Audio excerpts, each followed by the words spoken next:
Hi Challengers, Pat here, and we are getting into our core, our quads, our glutes, and our hamstrings today. So, different equipment that I've got here for your different levels, and depending upon what you have laying around your house.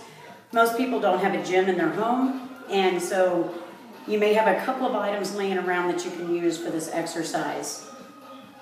I've got an 8-pound medicine ball that you can use if you happen to have one. Also, I have a stability ball that you can use. And I also have a 10-pound hand weight. Pick your weight wisely, okay? You're only going to use one hand weight when you do this move.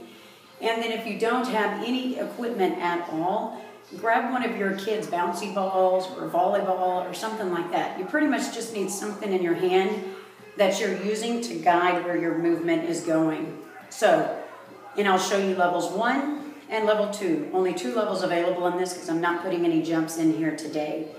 Stay tuned for that though, all right? So I'm gonna go back here. I'm gonna start with a medicine ball first, and it happens to be 8 pounds, okay? Okay, now if you notice, I don't have shoes on, okay? I'm having a little bit of issues with my right heel, and so for me, I have to give my feet a break, and I wear athletic shoes constantly. So in order for my heel to touch the floor to stretch out my Achilles tendon, it can't be lifted in any manner, and most of my shoes are shocks, and it lifts my heel up, which keeps my calf constantly engaged. So this is one reason I happen to be barefoot, okay? You guys put on tennis shoes. So here's my 8-pound medicine ball. You want your feet slightly wider than shoulder width apart because you're going to come into a squat. And the closer your legs are together when you squat, the more tendency you have to lean forward instead of setting back. So I want your feet slightly wider than shoulder width apart. Your item, whatever that happens to be, is going to come straight overhead. Notice I keep a slight bend in my elbow still. Okay, I want you to plant that weight through your heels. And I'm going to move down and to the right into a squat position. So I'm coming down, rotating my trunk, and right back up. Down, and right back up. So you're alternating sides. 1 on each side is considered 1 repetition. And straight up. Notice how you're going nice and slow, making sure that you get that squat, and right back down. The more weight that you're holding, okay, the more work you're doing with your quads and your hamstrings and your core.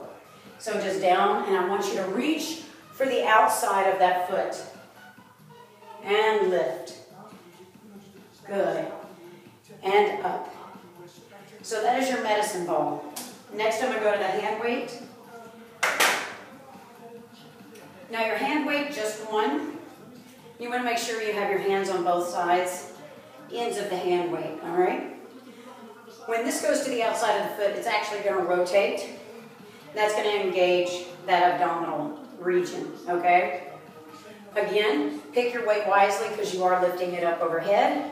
That's incorporating your upper body while you're working your lower body. So we're getting a compound movement here.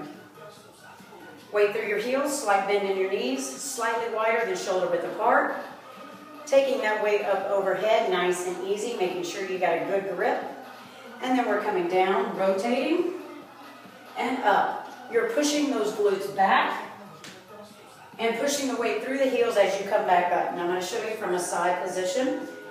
Hands are up, and you're going to squat, reach, and up.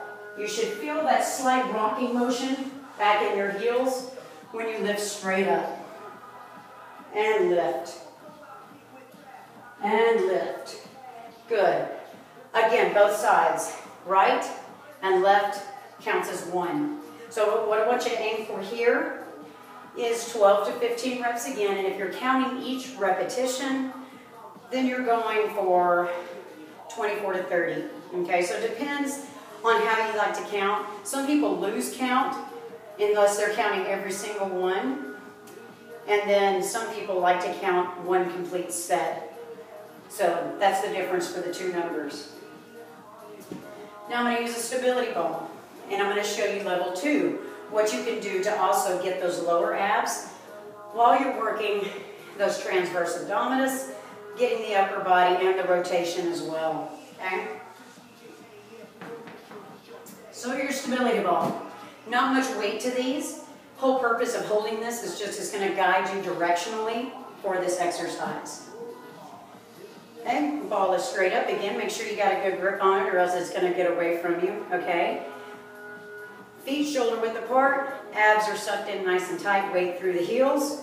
You're going to lower down, right outside that leg, keeping that chest lifted, right back up, and lift that knee on the side that you went down to the floor with. And lift. Down, and lift. And there goes my balance. Down, and lift. Down, lift, down, and lift. Again, do those knee raises, okay, as you can. And that's going to incorporate your abs. They're not really hard to do. You may not get a full 15 out per set, but I like to work the abs from 2 different positions, okay? That way you get all of them. And then on your reaches, please make sure that you push those hips back like in a seated position. If you're not positive on how to do a squat, I always tell you to get a chair or something that's not going to roll around on you. Let's see, I'm going to get my stand. All right, so you have a chair or something that you can sit on too. Here's a good way to practice a squat, all right? You stand right in front of the item you're going to sit on. Hands are out front. You're going to sit down till you touch, right back up. Down, looking for that chair, right back up.